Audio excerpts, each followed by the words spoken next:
Working remotely is one of the gateways to RV life. But the thing of it is, sometimes, like today, I don't know if you can hear it, but the rain's coming down pretty good. And so what are you gonna be doing but working inside? And most of the time, this is the space you're gonna be working with.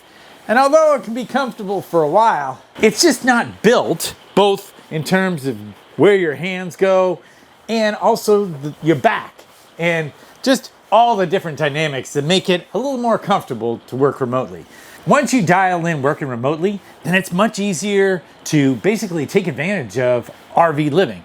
Because when you're out there, you're gonna be throwing all these different things. Things are changing all the time. That's why you need that core pattern of being able to work remotely in a space functionally. Now this can do it for a little bit, but you'll find that it's really not as comfortable as you might want it to be.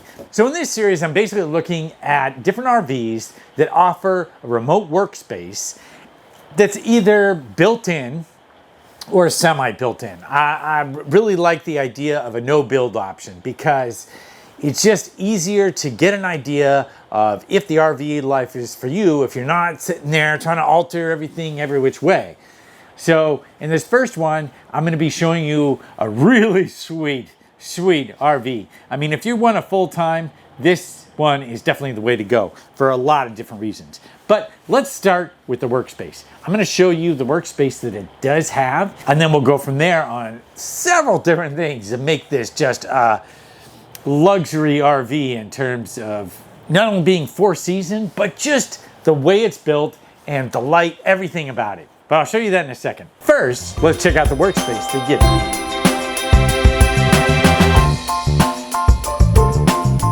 All right, so this is the workspace you get, right?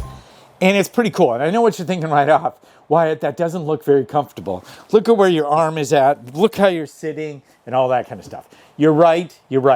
I have actually grabbed my camping chair because I didn't see that a chair isn't included with this whole package, which is unfortunate.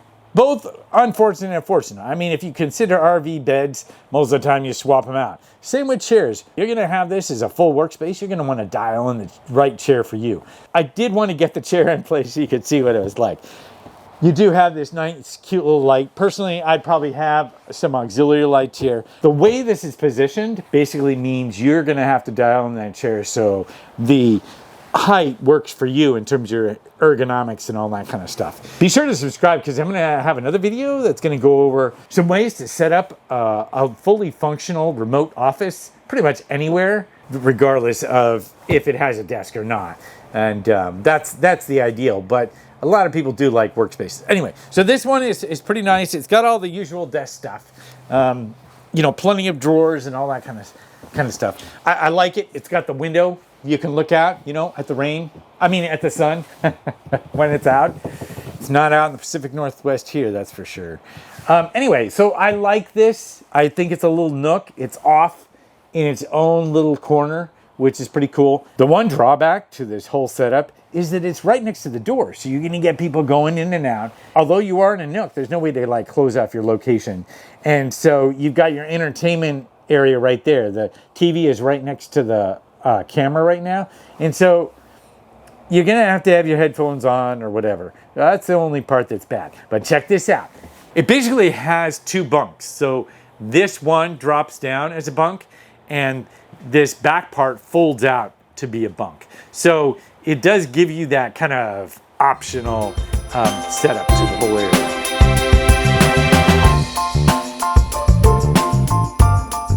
I mean, check out this whole RV setup. This is really sweet. Lots of light, really nice functional kitchen. I mean, look at this oven. That is definitely a turkey oven. You got 4 burners on here, gas stove. But what's amazing is this whole setup, 3-inch laminated sidewalls. That is basically the thickest walls that I've seen so far in any RV. You have a 5-inch laminated roof, dual pane windows. This thing is a beast in terms of being able to weather anything. You've got double insulated underbelly with forced heat. You've got the 12-volt heated pad holding tanks. So one of the things I really wanted to showcase also was the high ceilings on this thing. This thing has got like really high ceilings. And those high ceilings just makes it feel a lot more comfortable when you're enclosed in on a rainy day or with other kind of inclement weather. It's just nice having that height and feeling like you're not going to be in this claustrophobic little box that's typical of most RVs. Or not, I shouldn't say most, but some RVs, right? So that's a definite highlight. 400 watt solar package with 2 batteries and 30 amp controller. This thing, I don't know, this is something you could live in, you know? This is definitely something to live in. I mean, it feels good. I mean, it moves well beyond just having that nice little deck space. That's also fully functional for bunks. But it is really quite the space. I mean, your whole entertainment area, you know, fully functional kitchen. I just like that it's a 4-season. It's got the little office right there. And if you're in Washington, come on over to Arlington, Open Road RV on Smokey Point.